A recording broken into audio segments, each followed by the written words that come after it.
That's what disturbs me more than anything else, is that it's the arrogance combined with the being naive. The naive to think, okay, here's what's going on in Iraq.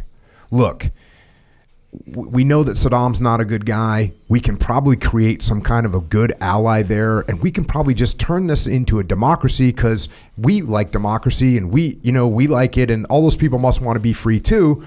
And we've got people that came from Iraq or that are in Iraq that say, hell yeah, we want to be free. So cool. Let's invade. And in their minds, it plays out, hey, it's going to be like the first Gulf War. It'll take us, a couple weeks. Then we'll get rid of the Ba'ath Party. We'll start building Walmarts, right?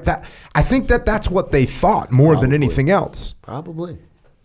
And it's just an arrogant, it's just arrogance. It's not just arrogance. It's arrogance and it's ignorance to think that you can go and, when it comes to the economy, right? When you start trying to dictate, when you start having a centralized economy, you cannot pull it off. You can't do it. You can't pull off a centralized economy. That's why communism doesn't work. Right. You have to let the free market kind of do its thing. So if we know that you can't control an economy, which is a finite thing and a controllable thing in some feasible way, right, and we can't control it, but at least you can understand what it is. But now we think we're going to take a bunch of millions of people and predict how they're going to respond and predict what the secondary, tertiary effects are going to be with what they think and how they're going to behave.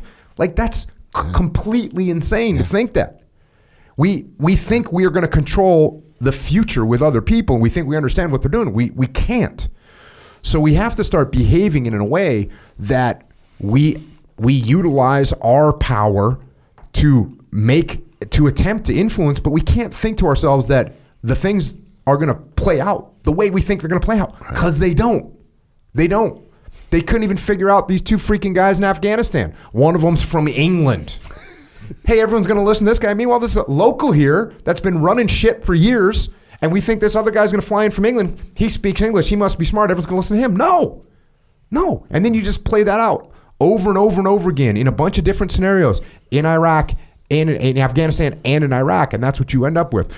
So that's why I'm so happy that guys like you are stepping up, people that understand that we don't understand, people that understand that we can't control everything, people that understand that the enemy gets a vote, the civilians gets a vote, like all those things come into play.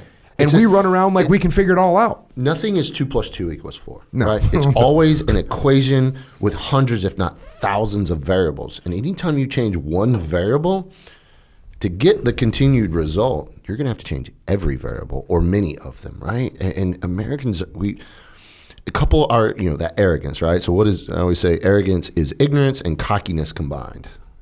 Right? And Lord knows we are a lot of ignorance. And then you've got the cockiness, and we really think that people want 5G or 4G or 3G or whatever it was 10 years ago. They want that. But you've got this culture that no one wants to bother to understand. Who understands the culture of the Afghanis? Who understands the culture of the Yazidi in northern Iraq, or the Kurds in very north Iraq, or the Shia in southeastern? Who understands this stuff? The guy on the ground. The guy on the ground.